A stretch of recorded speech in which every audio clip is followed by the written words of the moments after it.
हाय दोस्तों, नमस्कार। Welcome back to my YouTube channel Virendra academy. आज प्यारे बच्चों हम लोग देखेंगे कक्षा 10 विज्ञान से ये प्रश्न है। प्यारे बच्चों, कहां से क्वेश्चन लिया गया है? विज्ञान से लिया गया है। जो ध्यान से देखिए 2012, 2013, 2015, 2019, 2023, 2024 और यहाँ पर 2024। इसी क्वेश्चन को दो प्रकार से एग्जामिनर पूछ सकता है, दो तरीके से एग्जामिनर पूछ सकता है। तो यहाँ ध्यान से देखेंगे लिंग गुणसूत्र से आप क्या समझते हैं। पहला क्वेश्चन हो गया आपका, मानव में लिंग निर्धारण की प्रक्रिया समझाइए।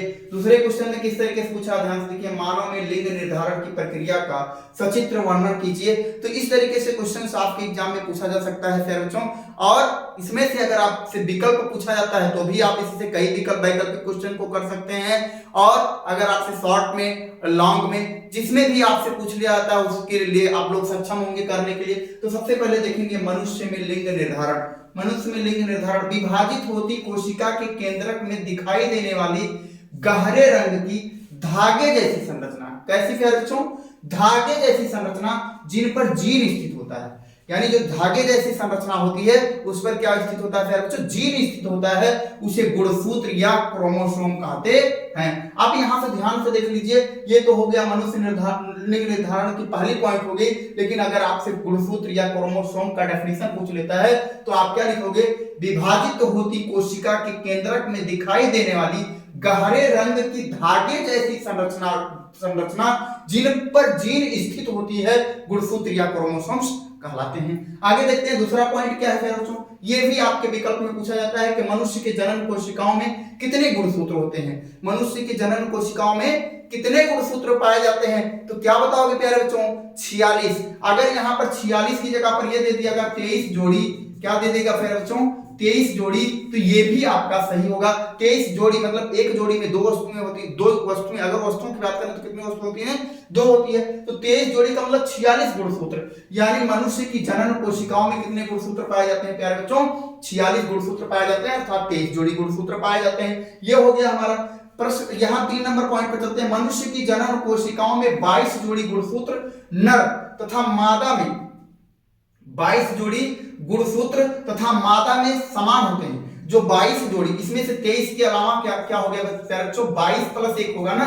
तो ये 22वां जोड़ी, जो 22 जोड़ी तक मनुष्य में जो ये 22वां जोड़ी है ये नर और मादा दोनों में समान होता है। 22 जोड़ी तक कहा क्या होता है प्यारे बच्चों? समान होता है। चेंज क्या होता है? ये 23वां जोड़ा चेंज होता है। 23वां जोड़ा चेंज होता है। अगर कोई पूछता है आपसे कि नर और मादा में कितने जोड़ी गुणसूत्र समान पाए जाते हैं, तो कितनी जोड़ी गुणसूत्र समान पाए जाते हैं? 22 जोड़ी गुणसूत्र समान पाए जाते हैं। 23वां जोड़ा क्या होता है? दोनों में अलग अलग होता है। तो आइए इसको भी देख लेते हैं। जिनको क्या, जो समान गुणसूत्र पाए जाते हैं, 22 जोड़ी गुणसूत्र क्या होते हैं? नर और मादा में समान होते हैं। अतः इन्हें कहा जाता है ऑटोसोम्स कहा जाता है। क्या कहा जाता है प्यारे बच्चों?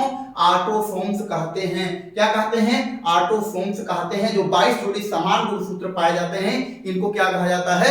ऑटोसोम्स कहा जाता है। आगे चलेंगे।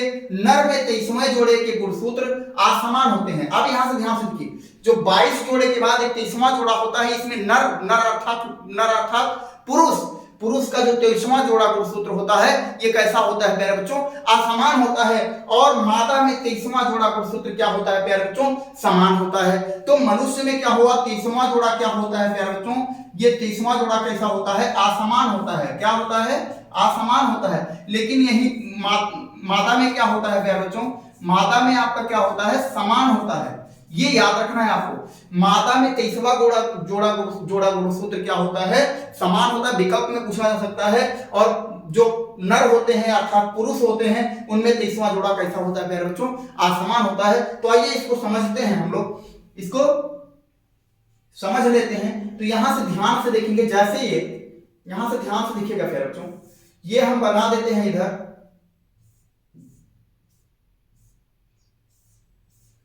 ये क्या है प्यारे बच्चों? ये पुरुष है। क्या है? पुरुष है। ये पुरुष है। इधर ध्यान से देखेंगे,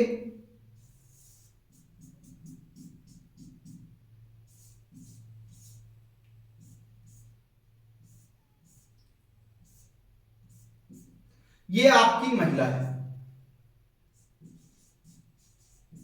जैसे यहां पर अभी हम लोगों ने इसको क्या पढ़ा? नर पढ़ा, ये नर है और इसको क्या पढ़ा, मादा पढ़ा। नर और मादा में ध्यान से देखिए, ये हो गया।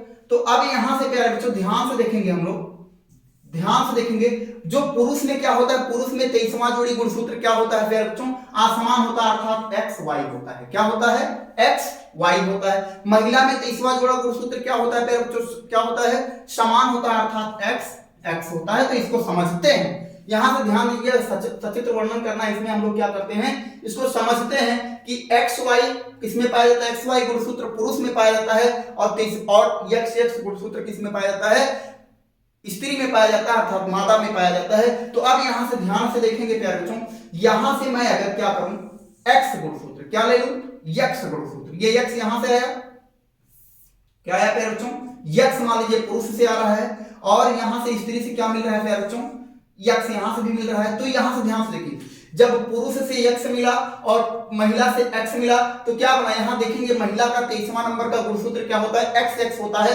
तो यहां पर किसका क्या बना प्यारे बच्चों, यहां पर एक महिला का गुणसूत्र बना अर्थात यहां पर क्या होगा प्यारे बच्चों, यहां पर लड़की होगी। क्या होगी, लड़की होगी।